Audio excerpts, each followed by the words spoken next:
the most important things na natutunan ko from the Blue Zone is to be able to realize that kailangan may timeline tayo sa life natin. Hindi yung gigising tayo sa umaga, bahala na. So we see people dying bigla because wala silang plan eh. Ako, ang plan ko 90.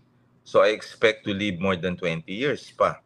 And that makes me happy kasi if you're in the vulnerable period, anything goes eh. Pwede kang the next day hindi ka na magising, na-stroke ka. The next day, na-discover mo may cancer ka, no? So part of downshifting, pag-iintindi sa ating katawan. Dapat nagpapa-check up kayo ng mga blood chemistries ninyo every 6 months, but that's important. Farming is nice.